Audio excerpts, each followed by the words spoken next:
KS Prasad గారు, మరో విషయం ఏంటంటే చంద్రబాబు నాయుడు జ్వరంతో ఉన్న పవన్ కళ్యాణ్ని హైదరాబాద్ వచ్చి పరామర్శించటం, దీంట్లో రాజకీయ కోణం ఉందని ఆయన త్రిశూల వ్యూహం. ఒకటి, ఇండస్ట్రీలో ఉన్న వాళ్ళని దీని గురించి ఈ బూమరాంగ్ అయిన ఇష్యూని సముదాయించడానికి పావులు కదపటం, అది ఒక్కొక్కటి. రెండు, జనసేన, టీడీపీ, బీజేపీ వాళ్ళెవరు కూడా ఈ ఇష్యూ మీద మాట్లాడకుండా చేయటం. మూడోది, పవన్ కళ్యాణ్తో మాట్లాడి దీని గురించి ఇష్యూ పెద్దది కాకుండా చేయటం. ఈ త్రిశూల వ్యూహం చేసి నష్ట నివారణ చర్యలు చేపట్టారు. దీనిలో భాగంగానే ఆయన అమరావతి నుంచి హైదరాబాద్లో ఉన్న పవన్ కళ్యాణ్ని కలవటం. కానీ పైకి మాత్రం ఆయన జ్వరంతో బాధపడుతున్నారు అనేది, ఆయన పరామర్శించడానికి వచ్చారనేది చెప్తున్నారు. సార్, వారంలో 2 రోజులు వాళ్ళు ఇక్కడే ఉంటున్నారు. మళ్ళీ అమరావతి నుంచి అని పెద్ద పెద్ద ఎలివేషన్స్ ఇవ్వకండి. చంద్రబాబు గారు, Lokesh, Pawan Kalyan, they're stand still, they're living in Hyderabad. Pawan Kalyan గారు అయితే పొద్దున్నే ఫ్లైట్ వేసుకెళ్ళి బ్రేక్ఫాస్ట్ అక్కడ తినో ఇక్కడ తినో వెళ్ళి డిన్నర్కి మళ్ళీ వచ్చేస్తున్నారు అక్కడికి. మీరు ఇక్కడ వాళ్ళు ఏదో కమిట్మెంట్తో ఉన్నారన్న బాధ అనుకోండి. నాకు నిన్న ఏదో చూశాను యూట్యూబ్, చాలా బాగుంది. అది కుర్రాడు బాగా చెప్పాడు. ఎవర్రా మన ఆపేది, వాన మన ఆపగలదా అంటే, ప్రకృతితో పెట్టుకోకు, వర్షమే నీకు సమాధానం ఇచ్చింది, చలి జ్వరం పెట్టుకున్నాను. అది సంచేత ఏంటంటే, మనకి మన ప్రాణం ఎంత వెళ్ళాడుతుందో ప్రతిదానికి అన్నదాన్ని గ్రహించగలగాలి. ఇమ్యూనిటీ సిస్టమ్ చాలా ఇంపార్టెంట్ ప్రతి వ్యక్తికి. సాధారణంగా మన చిన్నప్పుడు చెప్పారు, ఎండాకాలం ఎండలో తిరగరా, వర్షాకాలం వర్షంలో తడరా, చలికి చలి వరచరా అనేవారు. అవి లేనివాడు సుకుమార ప్రాణం ఏమవుతుంది? ఇంట్లో ఏసీ రూము, బయట కార్వాన్ ఉన్నప్పుడు ప్రజాస్వామ్యంలో కష్టం కక్క డొక్కలు తినకుండా అవుతుంది. తిరుపతి మెట్లు ఎక్కినంత సులువు కాదు కదా రాజకీయం అంటే. అప్పుడే అర్థమైపోవాలి మీకు ఇది ఎంత కష్టం ఉంటుందని, నిజమైన శ్రమ ఎలా ఉంటుంది అన్నది. అది పొలంలో ఉంది, 4 కెమెరాలు పెట్టి ఆవుల చుట్టూ పోస్టర్లు పెట్టుకుని తిరగడం అంత ఈజీ కాదు కదా. ఇక్కడ మీరు నష్ట నివారణ చర్య అంటారు. గోరుతో పోయి ఇది గొడ్డల దాకా అవడం తీసుకొస్తాడే, గోరుతో పోయి ఇది గొడ్డల దాకా తీసుకొచ్చేది ఎవరు? ఎంత కష్టం పవన్ కళ్యాణ్ అన్నది ఈ త్రిశూల వ్యూహం, తక్కువ వ్యూహం మీరు చెప్పండి. మీకు అర్థమైంది అయితే, నాకు అర్థమైంది అది కాదు. నష్ట నివారణ చర్య నిజంగా చంద్రబాబు గారు చేపడితే ఆయన స్థాయికి ఇదే బాలకృష్ణ గారితో ఆ పదం అసెంబ్లీ రికార్డు నుంచి తొలగిస్తూ విరమింపజేయండి ఫస్ట్ అక్కడే అసెంబ్లీలో. That's it, that's first initiation. He has to do it. తర్వాత మీరు తర్వాత ఏం మాడతారో అవన్నీ తర్వాత విషయాలు. అక్కడ త్రిశూల ఇంకొక ప్రశ్నలోనే ఇందులో చెప్పిన తర్వాత మీరు మళ్ళీ ప్రశ్నలు అడిగారు. పవన్ కళ్యాణ్ గారు నమ్మి ఇండస్ట్రీ వచ్చేస్తుందని మీరు దేనికి ఆ ఇల్యూషన్స్ లో మీరు ఉంటే ఉండకండి. పవన్ కళ్యాణ్ గారికి మిగిలిన మహేష్ బాబుకి వీళ్ళందరికీ చెప్పేసి చిరంజీవి గారికి జరిగిందని చెప్పించడానికి ప్రయత్నం అయినా సరే, జరగలేదని చెప్పించడానికి ప్రయత్నం అయినా సరే, ఈరోజు వాళ్ళు తెలివి తక్కువతనంతో మీడియాలో జరిగినవి పెట్టుకోకపోవచ్చు. ఒక పక్క ట్రోలింగ్ కోసం వీళ్ళు ఇలా దండం పెట్టింది మాత్రం బయటికి తీయచ్చు. కానీ వాస్తవం నేను ఒక వీడియో చూపిస్తాను, ఇది వెనకాల డిస్ప్లే చేయండి. అది 2 నిమిషాలు.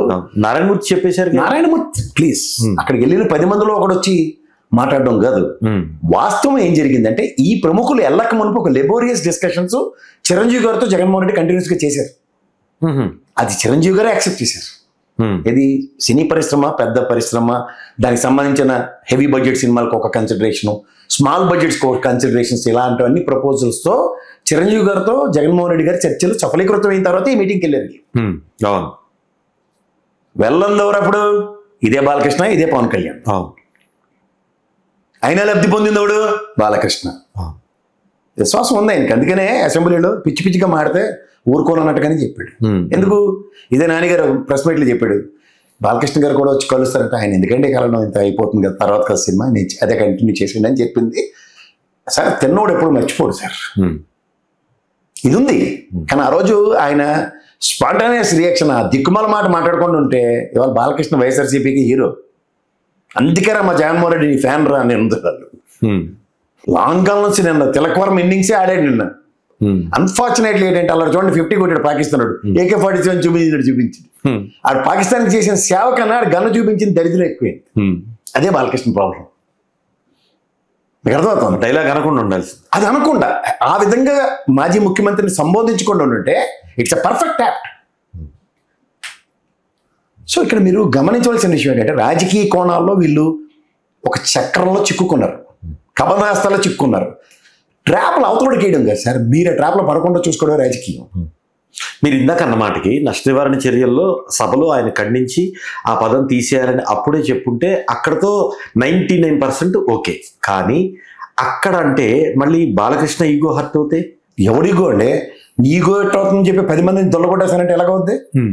నీకు ఎటు అవుతుందని చెప్పి నోటికి ఏ మాటకు వస్తే మాట మాడితే ఎలాగా? దట్స్ నాట్ ఫేర్ కదా. ఇక్కడ ఇంటెన్షనల్గా అన్న పదం కాదు అది, నేను పొరపాటున నోరు జారాను, లేకపోతే నా భావజాలం నా భాష పెపేగా ఉంటుంది కాబట్టి ఏదో అట్రాక్టివ్ మోడ్లో అన్నది, ఆ విధంగా ఆయన సంభవించుకొని పోవచ్చు, పక్కెళ్ళిపోవచ్చు. గతంలో ఆయన మాట్లాడిన అనేక అసందర్భ పేలాపనలకి వివరణల కన్నా తలకాయ బదుపులే చాలా మందికి వచ్చాయి. వీళ్ళు ఏం చెప్తుంటారు కదా, బాల మనసు, లేత మనసు. ఇందాక నేను అన్నది కూడా సినీ ఇండస్ట్రీలో త్రూ పవన్ కళ్యాణ్ కాదు, చంద్రబాబుకి సన్నిహితంగా ఉండే కొంతమంది ప్రముఖుల ద్వారా మురళీమోహన్ తీసుకురండి, ఈ టైంలో భలే ఉంటుంది. ఆయన బాగా ఎలివేట్ చేస్తూ మాట్లాడారు కదా. అదే మా సైడ్ ఎలివేషన్స్ ఇచ్చావు కదా, ఇప్పుడు ఇవ్వనండి. ఈ ఇష్యూ మీద ఇప్పుడు మురళీమోహన్ వచ్చి ఎలక్షన్ ఇంజనీరింగ్ చేసావు కదా గెలుపు కోసం, సామాజిక వర్గ ప్రొవకేషన్ జరిగింది కదా. ఇప్పుడైతే నేను సినిమాలు తీయను, ఈ 5 ఏళ్ళ పాటు అని చెప్పి శాసనాలు చేసి పిల్లలతో సినిమాలు తీయించిన ఇంకో మొగలు తీరుడు ఉన్నాడు, తీసారండి వీళ్ళందరినీ. తెచ్చి ఒక్కసారి మాట్లాడితే నిజం నిప్పులో ఉంటుంది, చేతిలో పెడతారు. అలాగే జీవిస్వామి గారు కర్పూరం చేతిలో వెలిగించినట్టు ఆ నిప్పు కనుక చేతిలో పెడితే బొగ్గుమంటది. ఇప్పుడు నీ సమాధానం, నీ ప్రతిస్పందన ఇప్పుడు కావాలి.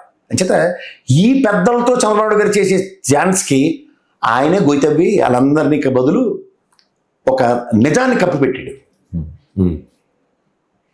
కానీ ఇప్పుడు నిజం ఎలా అయిందంటే డిస్ప్రపోర్షనేట్గా, ఉదాహరణకి మీరు ఏ సామాజిక వర్గ అతిరథమారథులతో మాడించాం, ఇది కాలక్షేపం జరిగిందన్న 5 ఏళ్ల ప్రస్థానం వెసెస్ అదే అతిరథమారథులు కామినేని గారు కానీ బాలకృష్ణ గారు కానీ డిస్ప్రపోర్షనేట్ బ్లో చేసి చూపించారు.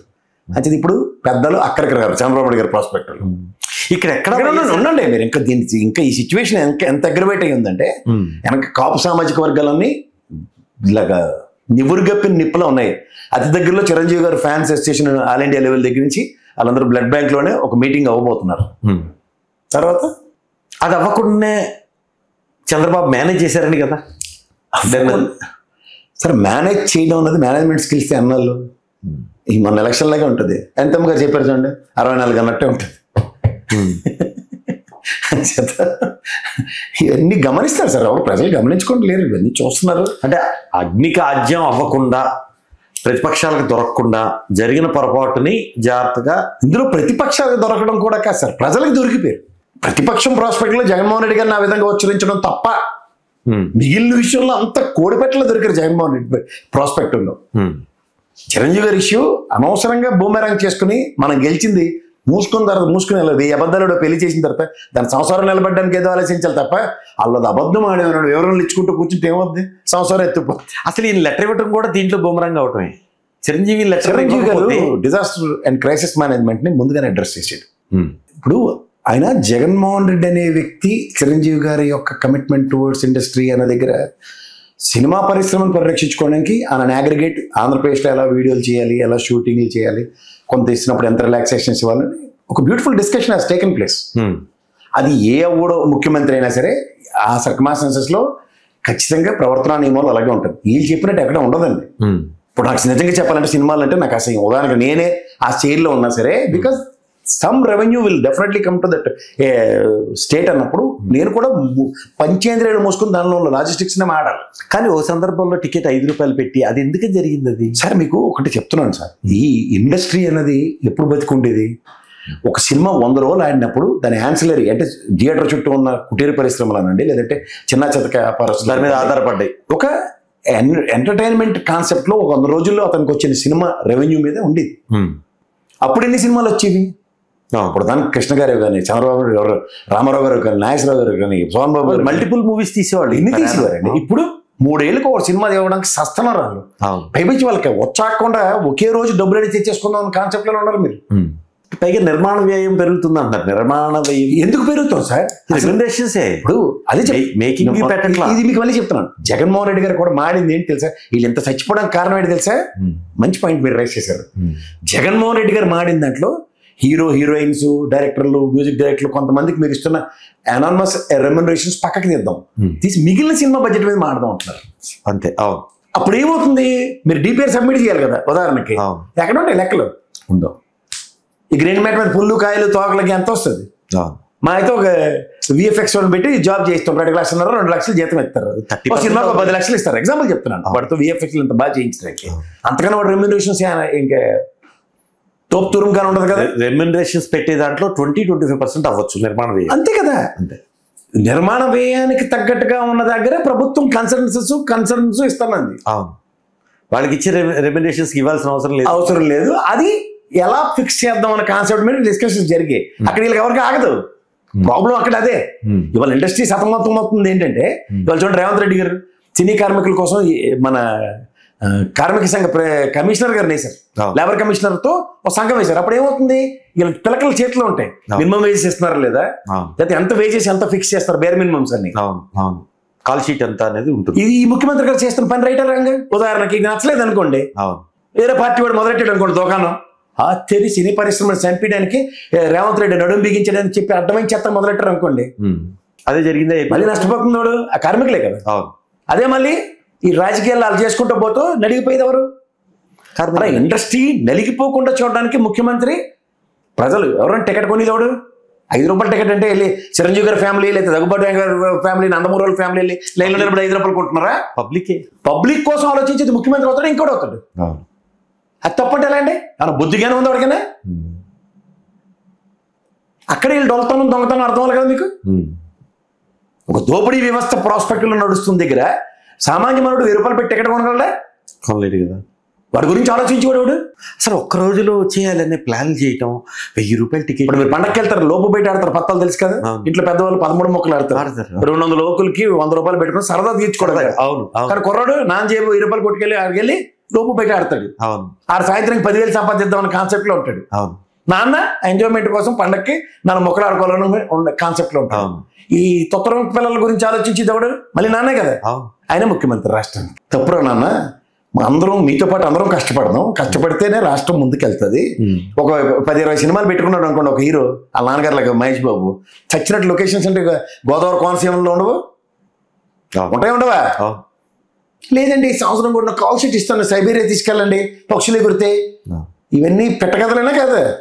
మీరు ఎప్పుడు ఒక మాట చెప్తూ ఉంటారు, కరెక్ట్గా ఇది యాప్ట్ అనిపిస్తుంది. కోటరీ దెబ్బతీస్తుంది చంద్రబాబునని. ఎప్పుడైతే కోటరీ లేనప్పుడు చంద్రబాబు, కోటరీ ఉన్నప్పుడు చంద్రబాబు, మొత్తం ఆయన ఇప్పుడు చేతిలో లేదా? కంట్రోల్ తప్పుతుందా? ఇందులో కోటరీ అని నేను అన్నండి. ఇప్పుడు కోటరీ అంటే నేను మళ్ళీ చెప్తున్నాను, చంద్రబాబు గారికి ఇప్పుడున్న క్రైసిస్ ఉన్న ప్రజలు, చుట్టూ ఉన్న కాదు చుట్టూ ఉన్న దిక్కుమాల మీడియా, అదే నేను అనేది. ఆ మీడియా డ్రైవ్ చేస్తుంది ఆయన్ని, అది ప్రాబ్లం ఆయనకి. అది లేనప్పుడు ఆయన is totally different character. That gentleman I always respect. ఇదైతే కుదరదు. సార్ మీకు ఎప్పుడైనా సరే స్క్రిప్ట్ ఇచ్చి మీరు చదవండి, అంతకాలం స్క్రిప్ట్ ఇచ్చి నాతో ఇంటర్వ్యూ చేయండి, ఎప్పుడైనా చూపిస్తాను. ఆ తేడా ప్రజలకు గ్రహిస్తారు. కాన్ఫిడెన్స్ ఉండదు కదా, చెప్తున్న దానికి చదువుతున్న దానికి తేడా ఉంటుంది కదా. అదే జరుగుతుంది. పైపించి ఒక నెగిటివ్ నెరేషన్తో నువ్వు స్క్రిప్ట్ రెడీ చేసుకున్నావు అనుకో, నీకు లోపటి నుంచి దహించేస్తూ ఉంటుంది, ఇది కావాలరా ఇది అని. అప్పుడు నీ ఫేస్లో ఎమోషన్స్ మారిపోతాయి. ఇప్పుడు నేను కామెంట్ చూడండి, యాపన తుజే గ్రేట్, అది ప్లీజ్ తీసివా, అంత ఇష్యూ అవుతుందని నేను అనుకోలేదు. భయం. ఒరిజినల్ అయితే బాలకృష్ణ అడగండి, ప్రసక్తిలే, యాటిట్యూడ్ అంటారు కానీ. కానీ వాస్తవాన్ని గట్స్తో చెప్పగలిగినోడు ఎవడైనా ఉంటే మాట్లాడతాం. మళ్ళీ చెప్తున్నాడు, బాలకృష్ణ ఆ పదం మాజీ ముఖ్యమంత్రిని వచ్చొచ్చడం ముమ్మూర్తిలో తప్పు. కానీ పాయింట్, ఈ విల్ నాట్ డీవిట్, ఈ విల్ నాట్ ఈల్డ్. ఆ నోరు తిరగకపోవచ్చు, ఆయనకి ఇబ్బంది పడవచ్చు అదంతా, కానీ కన్ఫైన్ టు సబ్జెక్ట్ దగ్గర మాత్రం ఈల్డ్ అవుడు. ఉన్నదంటే మొహాన్ని కొట్టేస్తారు. మొహాన్ని కొట్టాడు ప్యాన్ వెళ్ళి. అయితే ఇప్పుడు క్రైసిస్ మేనేజ్మెంట్ అనేది సక్సెస్ అయ్యారంటారా? I don't think so. ఏమో ప్రయత్నంలో ఉన్నారు. చిరంజీవి గారి డెసిషన్ తర్వాత ఏముంటుందో చూడాలి, దాన్ని బట్టి. ఇంటర్నల్ గా నాకు అదంతా అనవసరం, తర్వాత ఏం జరుగుతుందో కదా. ముందు వీళ్ళు కోడిపెట్టలో దొరికారు లేదా నాకు ఇంపార్టెంట్. కోడిపెట్టలో వైసీపీ సచ్చీలత అనేది బయటపడింది.